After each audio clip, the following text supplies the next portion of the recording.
ব্যক্তি থেকে পরিবার, সমাজ থেকে রাষ্ট্র, দেশ থেকে বিশ্ব, সবকিছু চালিকায় রাজনীতি। তাই রাজনীতির 10 দিক নিয়ে রাজকাহন নিবেদন করছে জিপিএইচ ইস্পাত। সাথে আছি আমি তানিয়া হারুন। শুরুতেই জানিয়ে দেব মার্কেন্টাইল ব্যাংক সংবাদ শিরোনাম। আওয়ামী লীগের দীর্ঘ শাসনামলে বিরোধী রাজনৈতিক ঘরানার লোকজনকে গুম করার অভিযোগে করা মামলায় সাবেক প্রধানমন্ত্রী শেখ হাসিনা সহ 30 জনের বিরুদ্ধে গ্রেফতারি পরোয়ানা জারি করেছে আন্তর্জাতিক অপরাধ ট্রাইব্যুনাল, যার মধ্যে সেনাবাহিনীতে কর্মরত 15 কর্মকর্তার নাম আসায় তাদেরকে হেফাজতে নিয়েছে সেনাবাহিনী।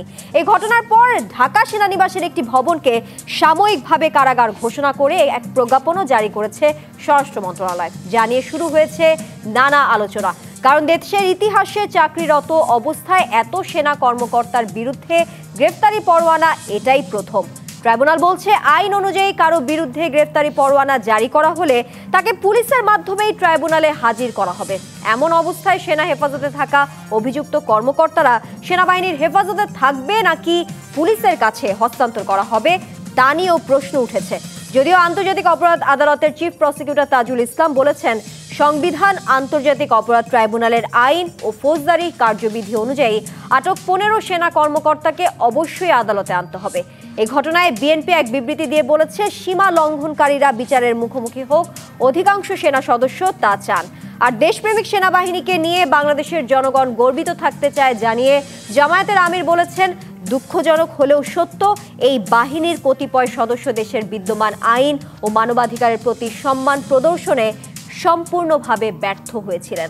এমন প্রেক্ষাপটে সিভিল আদালতে সেনা কর্মকর্তাদের বিচার, সরকার সেনা সম্পর্ক এবং সেনাবাহিনীতে এর প্রভাব কেমন হতে যাচ্ছে, এই আলোচনায় আজ রাজকাহন স্টুডিওতে আছেন বিএনপির যুগ্ম মহাসচিব সৈয়দ ইমরান সালেহ প্রিন্স, গণফোরামের সাধারণ সম্পাদক ডাক্তার মোহাম্মদ মিজানুর রহমান এবং বাংলাদেশ জামায়াতে ইসলামের কেন্দ্রীয় মজলিসে শুরা সদস্য ডক্টর মোহাম্মদ আব্দুল মান্নান।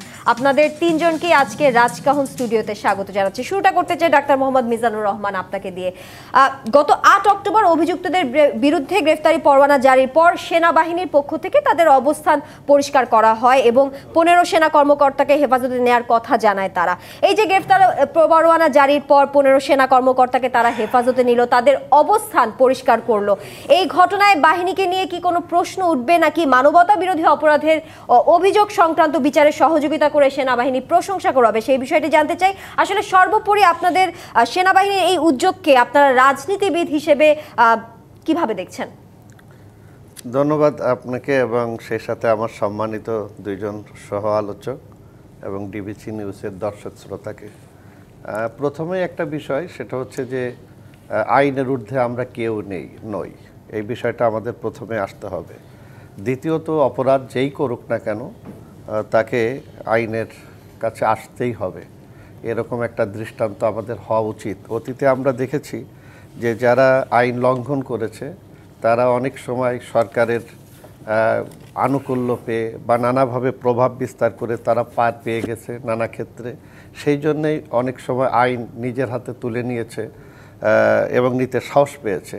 কিন্তু এখানে যে বিষয়টা, সেটা হলো যে সেনাবাহিনী আমাদের সবচেয়ে গর্বের একটি প্রতিষ্ঠান এবং দেশপ্রেমিক, বাংলাদেশের সবচেয়ে শৃঙ্খলিত একটি বাহিনী।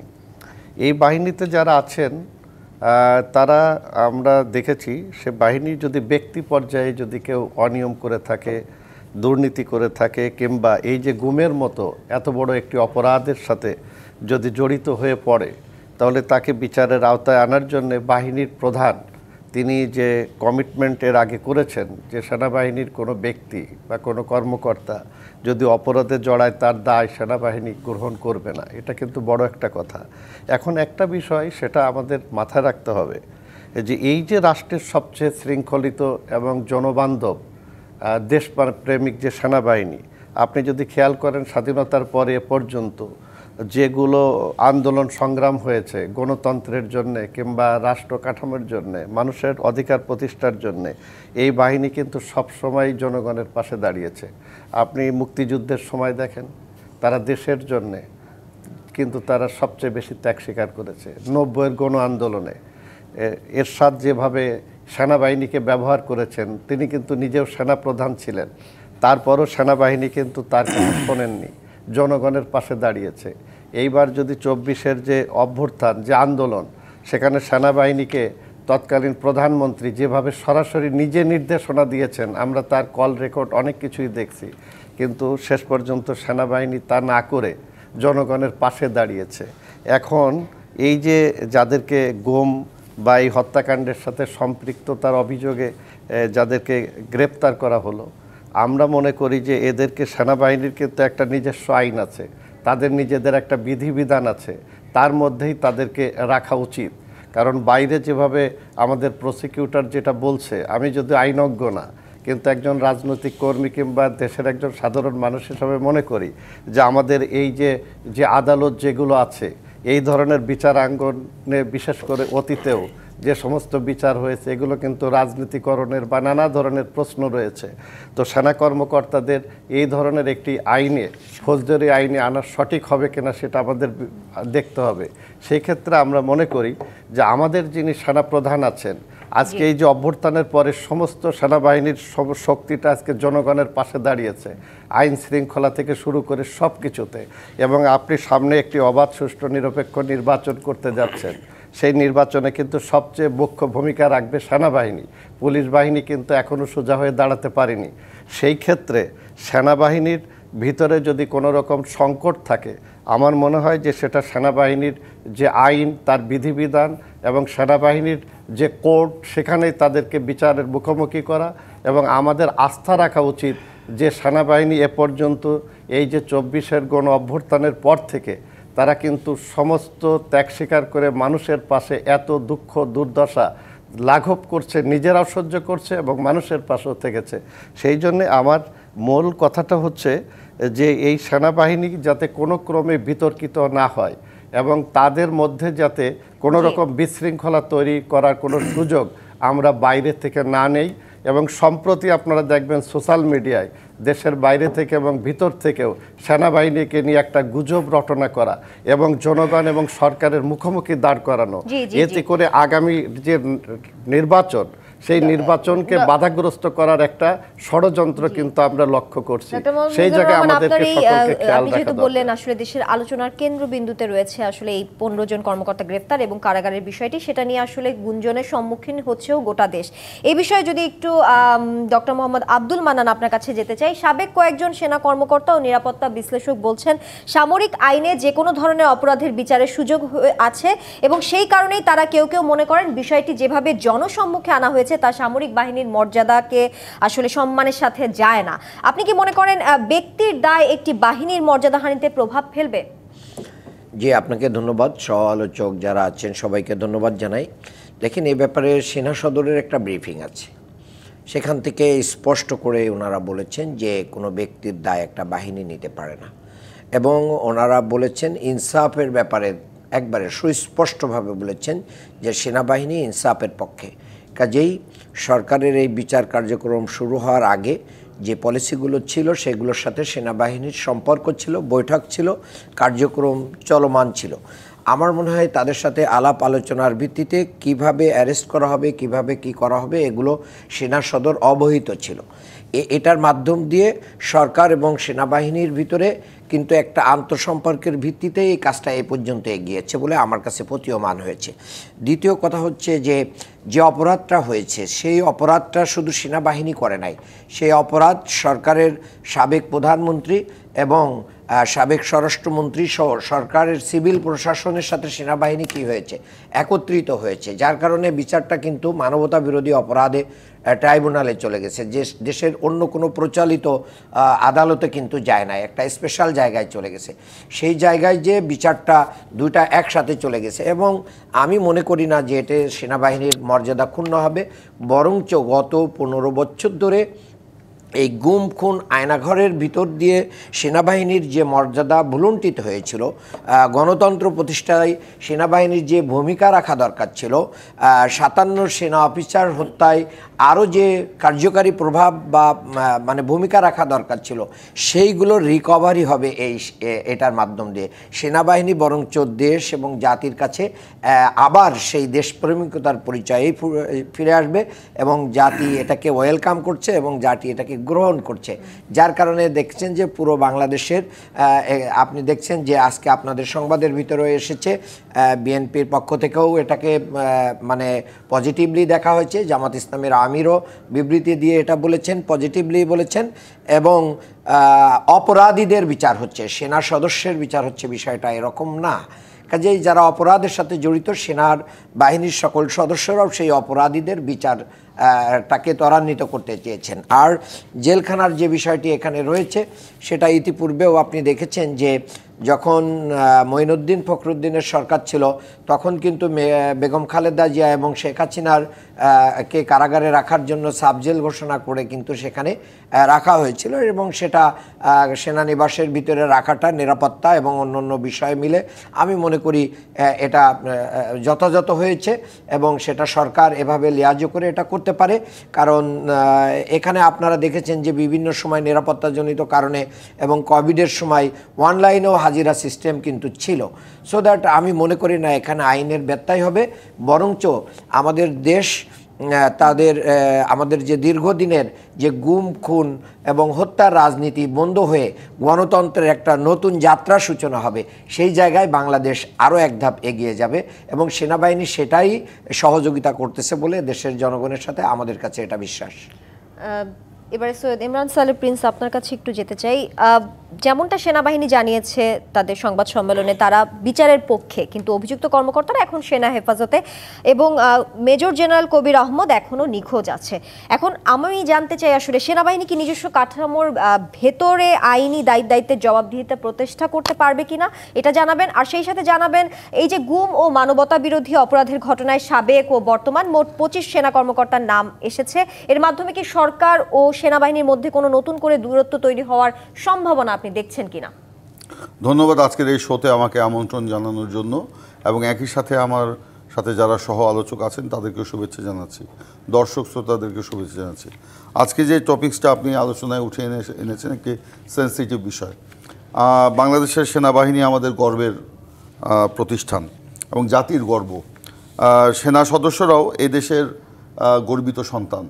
আমরা তাদেরকে সবসময় সম্মানের আসনে দেখি, এবং সব সময় আমরা চেষ্টা করি যে আমাদের রাজনৈতিক মতবিরোধ যাই থাকুক না কেন, এই সেনাবাহিনী বা সেনা সদস্য বা সশস্ত্র বাহিনীর সদস্যদের ব্যাপারে আমরা সবাই ঐকমত্যের ভিত্তিতে আমরা একটা জায়গায় দাঁড়ানোর চেষ্টা করি। দুর্ভাগ্যজনক হলেও সত্য যে বিগত 15 বছর আওয়ামী ফ্যাসিবাদের সময় অন্যান্য সকল প্রতিষ্ঠানের মতোই সেনাবাহিনীর কিছু কিছু ব্যক্তিকে ব্যবহার করে শেখ হাসিনা বাংলাদেশে চরমভাবে মানবাধিকার লঙ্ঘন করেছিলেন। গুম খুন হত্যা নির্যাতন হুমকি ধামকি দেওয়া ইত্যাদি এমন কোনো কাজ নেই যে তারা করেনি। শুধু সেনাবাহিনীর কতিপয় সদস্যদের দিয়ে করেছেন তাই না, এখানে অন্যান্য বাহিনীর সদস্যদেরকেও তিনি নির্লজ্জভাবে অন্যায়ভাবে ব্যবহার করেছেন। তারই আমরা ফলশ্রুতিতে দেখতে পেয়েছি যে এই যে বিগত 15 বছরের গুম খুনের সাথে যারা জড়িত ছিল সেনাবাহিনীর 25 জন সদস্য, তাদের বিরুদ্ধে আপনার আন্তর্জাতিক অপরাধ ট্রাইব্যুনাল যেখানে বিচার হচ্ছে তাদের বিরুদ্ধে গ্রেফতারি পরোয়ানা জারি করা হয়েছে, এবং সেই গ্রেফতারি পরোয়ানা জারির পরে সেনা সদর থেকে একটি বিবৃতিও দেওয়া হয়েছে, যাতে আমি মনে করি দেশের জনগণের যে আকাঙ্ক্ষা তার প্রতিফলন ঘটেছে। আমরা বাংলাদেশ জাতীয়তাবাদী দল বিএনপি আপনার ধরেন এই ফ্যাসিবাদের পুরো সময় জুড়ে সবচেয়ে বেশি গুম খুনের নিপীড়নের শিকার হয়েছি। এখনও আমাদের অনেক সাবেক সংসদ সদস্য কেন্দ্রীয় নেতা তাদের আমরা হদিস পাই নাই যে তারা আসলেই জীবিত আছে না মৃত, বা তাদের অবস্থানটা কি। সরকারও কিন্তু এই 5ই আগস্টের পর অন্তর্বর্তীকালীন সরকার বা প্রশাসন কেউ কিন্তু এই ব্যাপারে কিছু বলতে পারে নাই। তো সেই দল হিসাবে বিএনপি আমরা অবশ্যই সকল মানবাধিকার লঙ্ঘনের বিচার চাই। এখানে প্রতিষ্ঠানের কিন্তু কোনো পরিচয় না, এখানে আপনার বিবেচ্য হবে ব্যক্তির অপরাধ এবং আইনের শাসন। এখানে শেখ হাসিনা এবং আওয়ামী লীগ সরকার তাদের ইচ্ছায় এই হত্যাকাণ্ড গুমগুলো ঘটিয়েছে। সেনাবাহিনীতে শেখ হাসিনার অনুগত এবং তাদের দলীয় পরিচয়ে পরিচিত কিছু সেনা কর্মকর্তার মাধ্যমে, যদিও সেনাবাহিনীতে আপনার দলীয় পরিচয়ে কর্মকর্তা নিয়োগের বা পদায়নের কোনো সুযোগ নাই, কিন্তু সেটাও কিন্তু শেখ হাসিনা নির্লজ্জভাবে করেছেন। তাহলে সমস্ত এই হত্যাকাণ্ড গুম খুনের মূল দায়ীকে শেখ হাসিনা এবং তার সরকার। তাদের বিচার হতে হলে অবশ্যই এই ঘটনার সাথে সেনাবাহিনীর যাদেরকে তিনি জড়িত করেছিলেন তাদেরকেও বিচারের মুখোমুখি দাঁড় করাতে হবে। এই বিচারের ব্যাপারে সেনাবাহিনী কিন্তু আপনার দ্বিমত পোষণ করছে না। তবে ব্যক্তির দায় কোনো প্রতিষ্ঠানকে দেওয়া যাবে না। আমি আবারও বলছি, ব্যক্তির দায় পুরা সেনাবাহিনীকে এটা দেওয়া যাবে না। আপনি ধরেন আপনার এই যে 5ই আগস্টের যে গণ অভ্যুত্থানটা হয়ে গেল, সেই গণ অভ্যুত্থানের আগে শেখ হাসিনা নিজে আপনার, যেটা আমাদের ভাই বললেন যে শেখ হাসিনা নিজে সেনা সদস্যদেরকে ফোন করে আপনার গুলি চালানোর নির্দেশ দিয়েছিলেন, কিন্তু সেনাবাহিনী কিন্তু সেই পর্যায়ে যায় নাই। বরঞ্চ সেনাপ্রধান ওয়াকারুজ্জামানের নেতৃত্বে তারা সেনাবাহিনীর যারা সদস্যরা আছেন তারা কিন্তু সেই ব্যাপারে দৃঢ় অবস্থান নিয়েছেন। সেনাবাহিনীর ভিতরে বৈঠক করে তারা সেখানে গুলি না চালানোর জন্য, জনগণের বিপক্ষে না দাঁড়ানোর সিদ্ধান্ত নিয়েছিলেন। তো এইটা সেনাবাহিনী, টোটাল সেনাবাহিনী নিতে পারলো কখন? যখন দেশে একটা স্ফুলিঙ্গ মানে একটা গণ অভ্যুত্থান হয়ে গেল এবং তারা জানলো যে জনগণ এই গণ অভ্যুত্থানের পক্ষে। সেনাবাহিনী কিন্তু শেখ হাসিনার সেই ইয়েটা মানে ক্যারি আউট করে নাই। কিন্তু কেন ওই যে কতিপয় সেনা সদস্য শেখ হাসিনার গুম খুনের সিদ্ধান্ত ক্যারি আউট করলো? কারণ তখন দেশে একটা চরম কর্তৃত্ববাদ কায়েম হয়েছিল, সেখানে অন্য কারো কথা বলার সুযোগ ছিল না। একেবারে মানে বাঘ ব্যক্তি স্বাধীনতা পর্যন্ত হরণ করে ফেলা হয়েছিল এবং সেখানে সব কিছু মানে কবরের একটা নিস্তব্ধতা ছিল। সেই কারণেই সেই জিনিসগুলো ঘটেছে। এখন আমরা যেটা মনে করি যে সেনাবাহিনীর প্রতিটা সদস্য আমাদের জাতির গর্বিত সন্তান এবং অধিকাংশ সেনা সদস্য, সরকার এবং সেনাবাহিনীর মধ্যে কি কোনো দূরত্ব সৃষ্টি হবে কিনা? কখনোই না। আমি মনে করি এই যে প্রক্রিয়াটা যাওয়ার আগে এটা পর্দার আড়ালে কিংবা প্রকাশ্যে এটা আরও অনেক এক্সারসাইজ হয়েছে। এটা হয়তো আপনি এখানে নিয়ে আসাটা যুক্তিসঙ্গত হবে না। তো সে কারণে আমরা বলবো হয়তো আরও হয়তো এক্সারসাইজ হয়েছে, সেই কারণেই হয়তো এটার কোনো দূরত্ব সৃষ্টি হবে বলে আমার মনে হয় না। যদি সেনাবাহিনী এখানে এদের বিচারের ব্যাপারে প্রতিবন্ধকতা সৃষ্টি করত, যদি তারা অন্যরকম প্রতিক্রিয়া ব্যক্ত করত, তখন আপনার এই প্রশ্নটা আসতো। কিন্তু আজকে আমরা মনে করি যে সীমা লঙ্ঘনকারীদেরকে এই বিচারের মুখোমুখি দাঁড় করানো হোক, এটা অধিকাংশ সেনা সদস্য চায় বলে আমরা এটা মনে করি। নিয়ে ফিরছে, আবারও আলোচনায় ফিরবো। জিপিএইচ ইস্পাত নিবেদিত রাজকাহন থেকে এই পর্যায়ে নিচ্ছে একটি বিরতির সঙ্গে থাকুন। আমন্ত্রণ আরও একবার জিপিএইচ ইস্পাত নিবেদিত রাজকাহনে। ডক্টর মোহাম্মদ আব্দুল মান্নান, আপনাকে দিয়ে এবারে শুরু করতে চাই। আপনি বিরতির আগে আসলে সাময়িক যেভাবে যে কারাগার ঘোষণা দিয়েছে সেই বিষয়ে বলছিলেন, তো সেই বিষয়টি নিয়ে একটু আসতে চাই। ঢাকা সেনানিবাসের একটি ভবনকে সাময়িকভাবে কারাগার হিসেবে ঘোষণা করা হয়েছে এবং চিফ প্রসিকিউটর তাজুল ইসলাম বলেন কোন কারাগারে কি থাকবে তা আসলে সরকার সিদ্ধান্ত নেবে। সংশ্লিষ্টরা বলছেন যারা সেনাবাহিনীতে আছেন তাদের আলাদা কোনো সুবিধা দেয়া যৌক্তিক নয়। এই বিষয়টিকে আপনি কিভাবে দেখছেন, তার এই মন্তব্য ঘিরে? জি, আপনাকে ধন্যবাদ। দেখেন, যে কারাগারটা ঘোষণা দিয়েছে কিন্তু স্বরাষ্ট্র মন্ত্রণালয়, সো দ্যাট এটা গভর্নমেন্টই ঘোষণা দিয়েছে, নাম্বার 1। নাম্বার 2 হচ্ছে রাষ্ট্রের ক্ষমতাধর ব্যক্তিদের দ্বারা যখন অপরাধ হয়, সেই অপরাধের বিচার করতে গেলে সেই সমস্ত লোকদের নিরাপত্তা নিশ্চিত করা, সারা বিশ্বকে এটা ইনশিওর করা যে আমরা ন্যায় বিচার প্রতিষ্ঠা করছি। এই ন্যায় বিচার প্রতিষ্ঠার সাথে তাদের নিরাপত্তার স্বার্থে এবং জন আক্রোশ যেন কোনো জায়গায় ছড়িয়ে না পড়ে, এই সমস্ত জায়গাকে সামনে রেখে সরকার এই প্ল্যানটা নিয়েছে। এটা বাংলাদেশের ইতিহাসে আমি আগেও বলেছি, এটা আগেও হয়েছে। পৃথিবীর ইতিহাসে বিভিন্ন জায়গায় এটাকে কারাগার ঘোষণা করার, তারপরে বিচারের আপনার এটাকে কি বলে যে বিচারপতিরা এজলাস ঘোষণা করে বিভিন্ন জায়গায়, যে এই জাতীয় নজির কিন্তু সব জায়গায় রয়েছে। এটার ভিত্তিতে এটা হয়েছে। আমার মনে হয় যে রাইট পথে আছে। যদি বাংলাদেশের সিভিল প্রশাসনের আরও যারা আছেন পুলিশ সহ, তাদের সক্ষমতা ইতিমধ্যে কিন্তু প্রশ্নবিদ্ধ হয়েছে এবং এখনও পর্যন্ত তারা সেই ট্রমা থেকে বের হয়ে আসতে পারেননি 5ই আগস্টের পরে। কাজেই এই জায়গা আমরা আস্থা পেতে পারি না। এটা আরেকটা বিষয় আছে।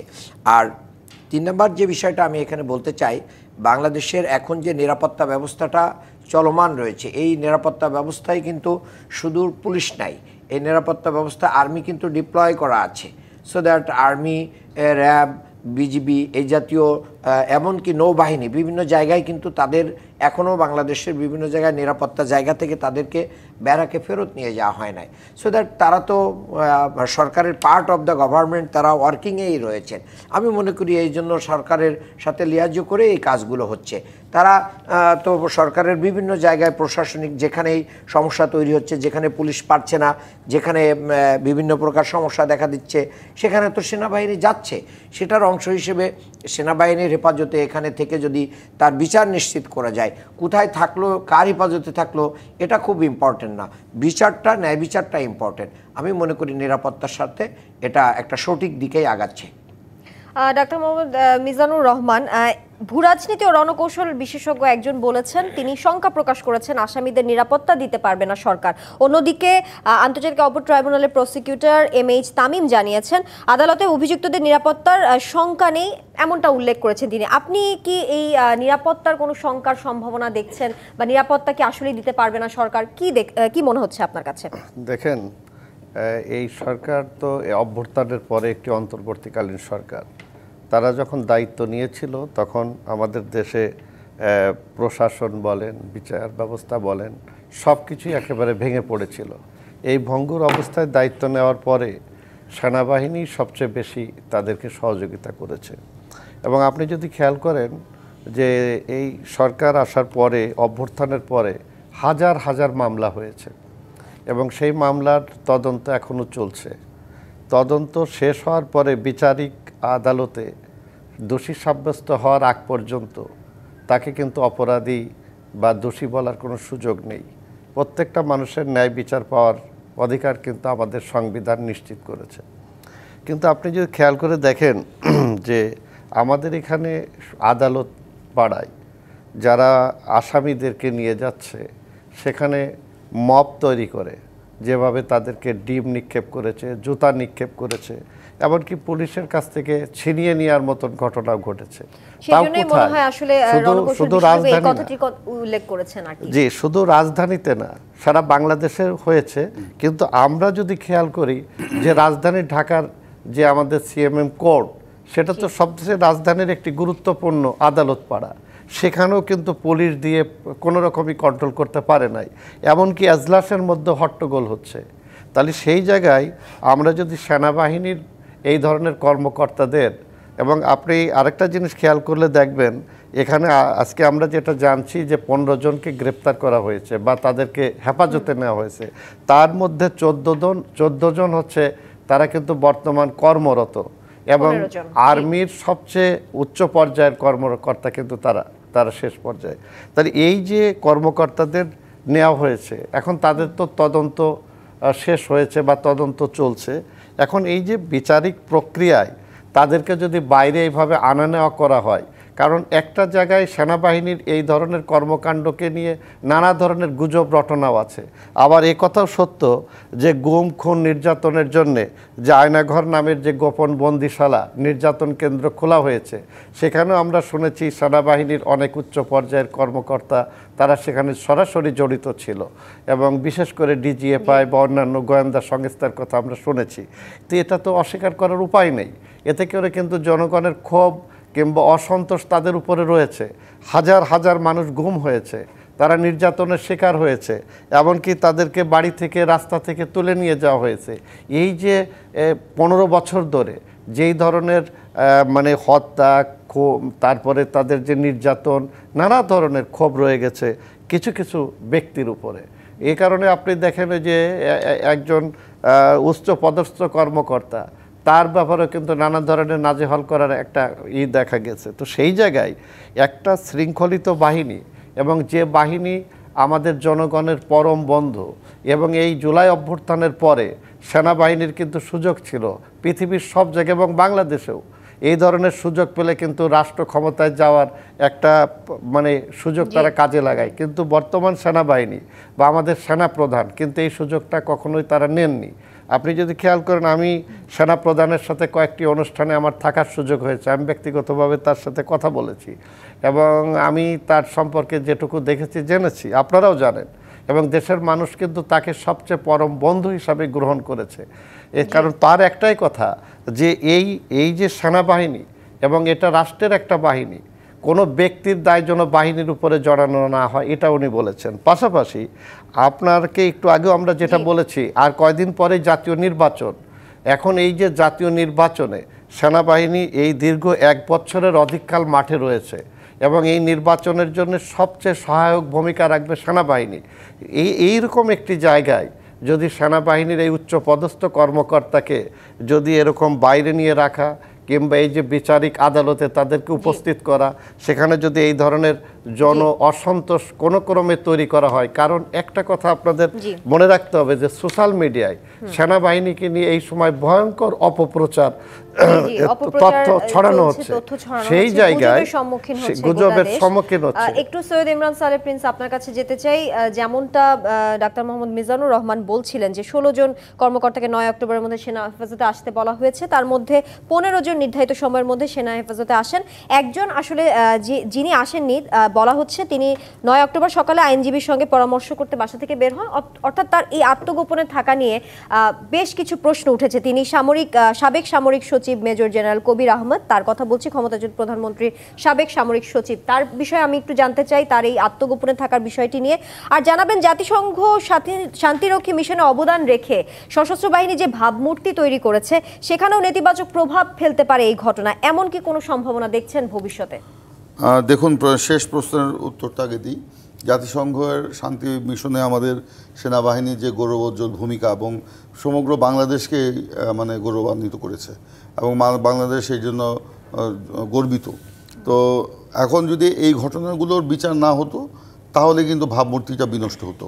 বরঞ্চ এই গুম খুনের সাথে যে সকল সেনা সদস্য জড়িত, তারা যে র্যাঙ্কেই থাকুন না কেন, তাদের যদি সুষ্ঠু বিচার হয়, ন্যায় বিচার হয়, তাহলে বরঞ্চ সেনাবাহিনীর ভাবমূর্তি আরও বাড়বে এবং মানবাধিকারের প্রতি সেনাবাহিনীর যে একটা কমিটমেন্ট সেটা কিন্তু প্রস্ফুটিত হবে এবং এটা প্রমাণিত হবে। এবং আমি মনে করি যে আন্তর্জাতিক যে জাতিসংঘের যে শান্তি মিশনে বা সেনাবাহিনীকে তখন আরও গুরুত্ব দেওয়া হবে। বরঞ্চ এইটা না করলেই সেই প্রশ্ন কিন্তু থেকে যেত যে বাংলাদেশের সেনাবাহিনীর কতিপয় সদস্য মানবাধিকার লঙ্ঘনের সাথে জড়িত, তারা বিদেশে এসে কিভাবে অন্য দেশের মানবাধিকার রক্ষা করবে।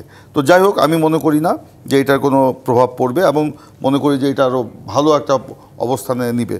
দ্বিতীয়ত, আপনি যে প্রশ্ন করেছেন একজন পালাতকের কথা, যে তিনি আপনার আইনজীবীর সাথে দেখা করার কথা বলে বাসার বাইরে যাওয়ার পর থেকে আর তাকে খুঁজে পাওয়া যাচ্ছে না, এটা অবশ্যই খুঁজে বের করার দায়িত্ব বাংলাদেশের আইন শৃঙ্খলা রক্ষাকারী বাহিনীর এবং একই সাথে সেনাবাহিনীর যারা এই কর্মকাণ্ডের সাথে জড়িত তাদেরও এই খুঁজে বের করার দায়িত্ব রয়েছে।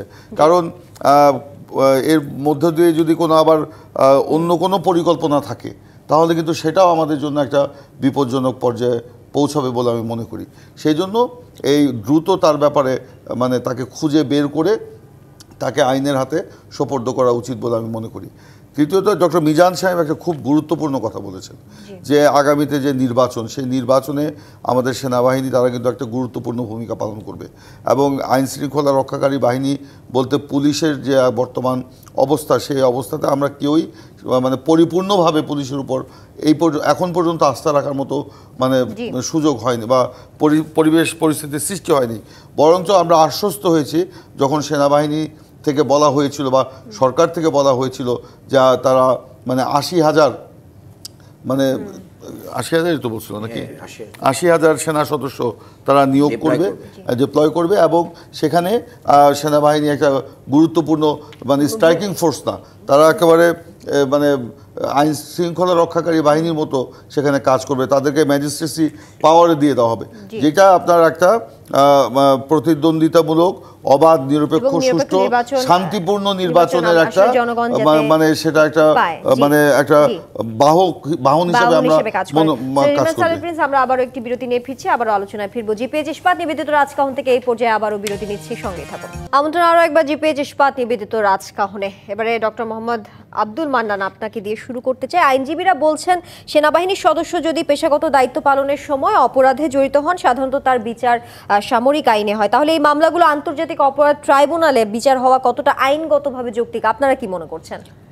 দেখেন, এটা যদি আপনি একজন আইন বিশেষজ্ঞর কাছে জিজ্ঞেস করতেন তাহলে এটা ভালো হতো।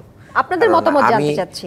আমি কোনো আইন বিশেষজ্ঞ নই, সো দ্যাট আমি এ বিষয়ে মন্তব্য করতে চাই না। তবে আমি আগেই বলেছি আমার আগের বক্তব্যে যে এই অপরাধটা শুধু সেনাবাহিনীর সাথে সংযুক্ত লোকেরাই করে নাই। জি। এই অপরাধের সাথে সিভিল যারা বাংলাদেশের সরকার পরিচালনা করেছে তারাও যুক্ত আছে, একটা সম্মিলিত অ্যাক্টিভিটিস হয়েছে। তো সেই জায়গায় দুইটা বিচার যদি আলাদা আলাদা জায়গায় হয় তাহলে আইন প্রশ্নবিদ্ধ হয়। এই জন্য এটা ইন্টিগ্রেটেড ওয়েতে এই বিচারটা চলছে।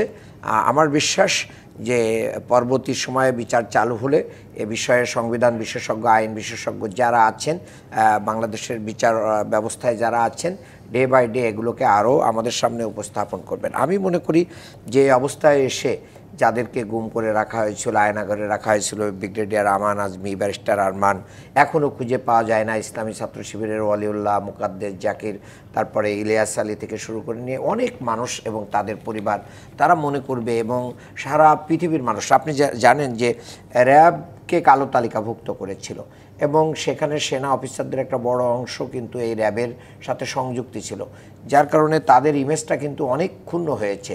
বাহিনী বিলুপ্তির ব্যাপারেও অনেকে প্রশ্ন তুলেছিল।